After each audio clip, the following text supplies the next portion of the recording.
So everyone, and this is a big news from the Ontario provincial government. अगर आपने Ontario में किसी भी पब्लिक यूनिवर्सिटी में पब्लिक कॉलेज में एडमिशन लिया है और वो कोर्स आपका 1 ईयर का है जो मैनेजमेंट से रिलेटेड है, जो भी आपको स्क्रीन पे शो हो रहा है आपका कोड ये है, that means international business management हो, ग्लोबल बिजनेस मैनेजमेंट हो, बिजनेस एनालिसिस हो या बिजनेस मैनेजमेंट हो या कोई भी एक्स कोर्स हो जो अभी आपको स्क्रीन पे शो हो रहा है और आपका कोर्स 1 ईयर का है, तो आपको अटेस्टेशन लेटर नहीं मिलेगा।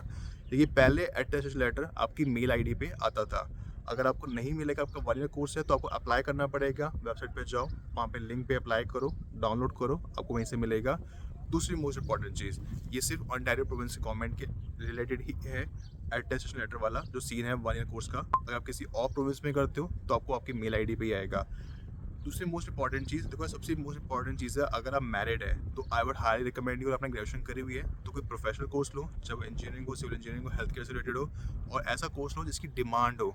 या कोई मास्टर्स करो 1 ईयर की, 2 ईयर की। अगर आप 1 ईयर की मास्टर्स भी करते हो तो 3 ईयर्स का वर्क परमिट ही मिलेगा। अगर आप 2 ईयर की मास्टर्स करते हो उसमें भी आपको 3 ईयर्स का वर्क परमिट मिलेगा। अगर आप मैरिड हो तो आप अपने स्पाउस को भी बुला सकते हो। अगर आप मैरिड हो और आप डिप्लोमा सर्टिफिकेट 1+1 करते हो कनाडा में किसी भी प्रोविंस में, तो आप अपने स्पाउस को नहीं बुला सकते हो, रिमेंबर दिस। तीसरी मोस्ट इंपॉर्टेंट चीज़, ओंटारियो की प्रोविंशियल गवर्नमेंट, वहाँ पे इवन गवर्नमेंट ने तो नहीं कहूँगा मैं आपको, वहाँ पे जितने भी पब्लिक यूनिवर्सिटीज़ है, तो most of the public universities ने अपनी ट्यूशन फीस को बढ़ा दिया है। उसका सबसे मोस्ट इंपॉर्टेंट एक ही रीज़न है। देखो यार, रिस्ट्रिक्शन कैपिंग लग गई है, ऑब्वियस सी बात है। स्टूडेंट्स कम आएंगे, 2023 के मुकाबले 2024 में 3,60,000 स्टूडेंट्स आएंगे, जो 35% लेस है। और उसके अंदर भी सिर्फ 60% को ही अप्रूवल मिलेगा इन टर्म्स ऑफ स्टडी वीज़ा मिलेगा, जो है 2,90,000 2,95,000। So getting a study visa it's quite difficult. But अगर आपके माइंड में है कि मुझे आना ही आना है कनाडा, तो चूज़ द राइट कोर्स जिसकी डिमांड हो, एंड प्रोफेशनल कोर्स को चूज़ करो और मास्टर कोर्स को चूज़ करो। सबसे मोस्ट इंपॉर्टेंट चीज़, मैं आपको सीधी सी बात बोलूँगा, ओंटारियो में जाना ही क्यों है? अगर आपको पीआर चाहिए तो ओंटारियो में मत जाओ, ब्रिटिश कोलंबिया में मत जाओ, क्यूबेक प्रोविंस में मत जाओ। Choose the right province. और आपके पास अच्छी क्वालिफिकेशन है, अच्छी क्वालिफिकेशन आप चूज़ करते हो, मीन्स अच्छा कोर्स आप चूज़ करते हो, आपके पास अच्छा एक्सपीरियंस है, तभी कनाडा आओ। Otherwise getting an PR here it's not that easy. Trust me, it's not that easy, because competition बहुत ज़्यादा है। और अभी स्कोर चल रहा है सीआरएस का 549, जो जनरल स्कोर गया है 549। अब सोचो, देखो, चेक करो आपका पीएनबी में कितना स्कोर बन रहा है जिस प्रोविंस में आप जा रहे हो, और आपका एक्सप्रेस एंट्री में कितना स्कोर बन रहा है। अगर आपको लग रहा है कि मेरा स्कोर बन रहा है और मेरा स्कोर बन जाएगा, तभी आओ। Otherwise just a waste of time. 2 साल की स्टडी करोगे, 3 साल का वर्क परमिट लोगे, उसके बाद पैसे कमाओगे और कंडा कुछ उखाड़ नहीं पाओगे, वापस घर जाओगे। फिर एलएमआई खरीदना पड़ेगा। अब ये भी पता नहीं कि एलएमआई उसके बाद वैलिड होगा नहीं होगा, क्योंकि एलएमआई भी सिर्फ 28 फरवरी 2025 तक ही वैलिड है। गवर्नमेंट एक्सटेंड करती है या नहीं करती है, या किसी पर्टिकुलर फील्ड में, पर्टिकुलर इंडस्ट्री में करती है, you never know.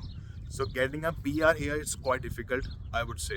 And CRS score बहुत हाई जा रहा है, और लास्ट 9 मंथ से 524 से नीचे आया ही नहीं है।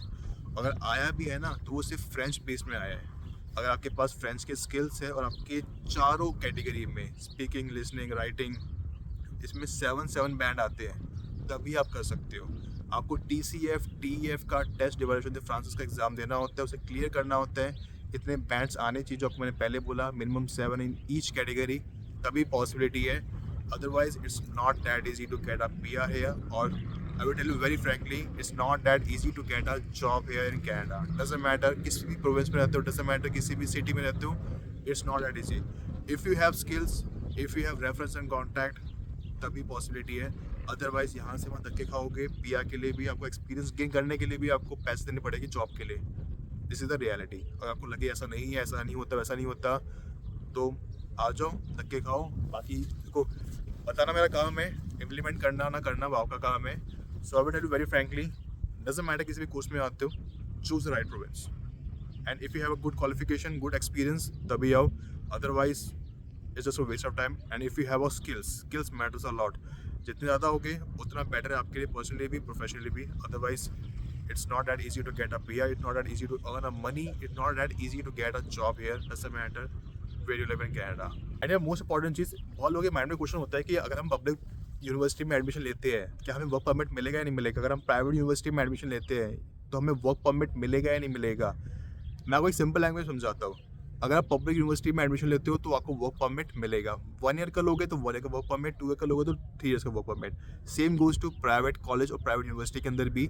लेकिन रिमेंबर वन थिंग, अगर आप ट्रिपल बी में लेते हो, पब्लिक प्राइवेट एंड पार्टनरशिप में लेते हो, किसी कॉलेज में लेते हो, public private partnership, I repeat triple B में लेते हो, तो आप वहाँ पे कोर्स आपको मिल सकता है, लेकिन आपको वर्क परमिट नहीं मिलेगा। रिमेंबर दिस, अगर वो कॉलेज ट्रिपल पी के अंदर आता है तो। मोस्ट इंपॉर्टेंट चीज़ देखो यार, 2024 में 4,85,000 सीट्स है इन टर्म्स ऑफ पी आर, इसमें सब वीज़ा इंक्लूडेड है, चाहे वो स्टडी हो, LMI हो, वर्क परमिट हो, स्पॉट वीज़ा हो, बिजनेस वीज़ा हो, या आपके पास रिफ्यूजी हो। तो 4,85,000 in terms of P R 2024 में। 2025 में 26 में 5 लाख सीट्स ईच है, ईच ईयर है। So I would highly recommend you, if you are able to get a score more than 510 520 right now, later also, तब आओ। and if you choose the right province, तब आओ। if you have a course or experience in the demand jobs, तब आओ। अगर आपको लगे कि भाई मैं LMI पे आ जाऊँगा, मीन्स मैं LMI की जॉब लेता हूँ और उसके बाद मेरा PR हो जाएगा, कोई एजेंट आपको कंसल्टेंट ये बोले, I will tell you very frankly, कोई गारंटी नहीं होती। कोई बंदा नहीं आपको पीआर दे सकता अगर आपके पॉइंट्स नहीं बनते हैं, और ये सब डिपेंड करता है आपकी क्वालिफिकेशन पे, आपके एक्सपीरियंस पे, विच इंडस्ट्री यू वर्क, आपका जॉब कोड, आपका नॉक कोड, आप किस प्रोविंस में रहते हो, ये सब मैटर करता है। सब मैटर करता है मतलब सब मैटर करता है। आपके वेजेस भी मैटर करते हैं अब तो। जितने ज़्यादा वेजेस होगे उतने ज़्यादा चांसेस है to get a job approval letter. इसके 30 पॉइंट्स मिलते हैं इन टर्म्स ऑफ प्रोविंशियल में, दैट मीन्स PNP में। आपको मतलब सस्कैचुअन की बात करो, किसी और प्रोविंस की बात करो, so it's not that easy जो आप ना सोच रहे हो। और getting a job it's not that easy. If you think मुझे कनाडा अभी आना चाहिए या नहीं आना चाहिए, देखो मैं बताने वाला नहीं होता हूँ, मैं आपको समझा दिया है कि अगर आप इन चीज़ों में आते हो, इतना एक्सपीरियंस है, रेफरेंस है, स्किल्स है, आपकी डिमांड जॉब से आपके पास एक्सपीरियंस है, और सही प्रोविंस को चूज़ करते हो, प्रोविंस तो बात की बात है, लेकिन तभी आओ, अदरवाइज़ कोई बेनिफिट नहीं है। तो क्या आप भी खाओगे, यहाँ पे स्टडी करोगे, फिर आपको PR के लिए दूसरे प्रोविंस में मूव होना पड़ेगा, आपको LMI खरीदना पड़ेगा, और getting LMI is not that easy. पे करना पड़ता है 30-35-40 हज़ार 50,000। अभी तो डिमांड और बढ़ गई है, क्योंकि 4 लाख 4.5 लाख से लोगों का वर्क परमिट खत्म होने वाला है, हो ही जाएगा 2024 में, और 5 लाख का 2025 में, और 2026 में भी 4.5-5 लाख का खत्म हो जाएगा। So it's not that easy, trust me. So if you think कि मुझे कनाडा आना चाहिए या नहीं आना चाहिए, तो ये आपके ऊपर है, और आई would highly advice you, recommend you watch my other videos different topics के रिगार्डिंग। आप टॉपिक डालो, मैं नाम डालो डबल चावला, आपको टॉपिक सब मिल जाएंगे। And if you have any other question regarding anything, just let me know the comment section. And if you want a mini session 1-to-1, like कोई भी सेशन आप कुछ भी मुझे पूछना चाहते हो किसी भी चीज़ के रिगार्डिंग, डजंट मैटर, PR के रिगार्डिंग हो, वीज़ा के रिगार्डिंग, स्टडी वीज़ा के रिगार्डिंग, टूरिस्ट वीज़ा के रिगार्डिंग हो, कुछ भी पूछना चाहते हो, इवन आप विजिटर वीज़ा भी फाइल करना चाहते हो, I will help you out. So you can DM me on Instagram। तब तक के लिए goodbye and have a great day.